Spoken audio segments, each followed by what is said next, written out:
સુરતના લિંબાયત ખાતે શાંતિ સમિતિની બેઠકનું આયોજન કરવામાં આવ્યું હતું। સુરતના લિંબાયત વિસ્તારમાં આગામી આવનાર ગણેશજીના પવિત્ર તહેવાર નિમિત્તે ગણપતિ સ્થાપના અને વિસર્જન સુધી 10 દિવસ અને મુસ્લિમ સમુદાયનો પવિત્ર તહેવાર ઈદે મિલાદ ઉલ નબી ડોક્ટર મોહમ્મદ સાહેબના જન્મદિવસ નિમિત્તે લિંબાયત વિસ્તારમાં બંને તહેવારો શાંતિમય રીતે અને ભાઈચારા અને કોમી એકતામાં ઉજવાય અને કોઈને કોઈ પણ સમસ્યા ન થાય એ માટે શાંતિ સમિતિની બેઠકનું આયોજન કરવામાં આવેલું હતું, જેમાં શાંતિ સમિતિની બેઠકમાં તમામ ધર્મના આગેવાનો ધર્મગુરુઓ સાથે રહ્યા હતા। તમામે નક્કી કરેલ છે કે કોઈ પણ પ્રકારની સમસ્યા થાય નહીં અને કદાચ કોઈ નાનો પ્રશ્ન હોય તો તમામ આગેવાનો અને પોલીસ ભેગા થઈ એનું સોલ્યુશન લાવશે અને પોલીસ પાસે આવી કોઈ પણ સમસ્યા આવશે તો તેનું તરત નિરાકરણ કરવામાં આવશે। કોઈ પણ જાતની અફવા ઉપર કે સોશિયલ મીડિયા ઉપર કોઈ પણ જાતના અન્ય મેસેજ ઉપર વિશ્વાસ નહીં કરી પોલીસે સંપર્ક કરવો અને તમામ તહેવારો અત્યાર સુધી શાંતિમય કોમી એકલાસ વાતાવરણ વચ્ચે અને તમામ ધર્મની ધાર્મિક લાગણીઓનું સન્માન કરી ઉજવાતા આવ્યા છે અને તે રીતે ઉજવીશું એવો વિશ્વાસ વ્યક્ત કરવામાં આવ્યો હતો।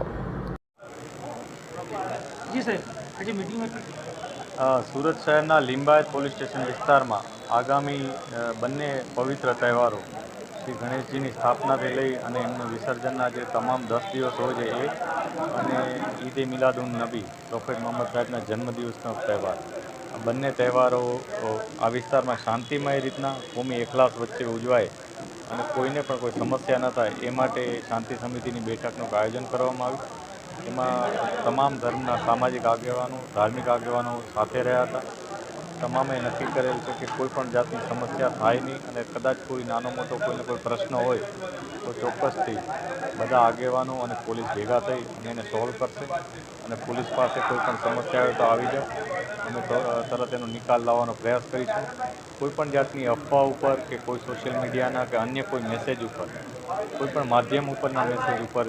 વિશ્વાસ ન કરી અને પોલીસનો સંપર્ક કરવો અને આપણે તમામ તહેવારો અત્યાર સુધી જે રીતના શાંતિમય અને કોમી એકલાસ વચ્ચે અને તમામની ધાર્મિક લાગણીઓનું સન્માન કરીને ઉજવતા આવ્યા છીએ એવી જ રીતના ઉજવીશું એવો બધાએ વિશ્વાસ વ્યક્ત કર્યો છે। Thank you.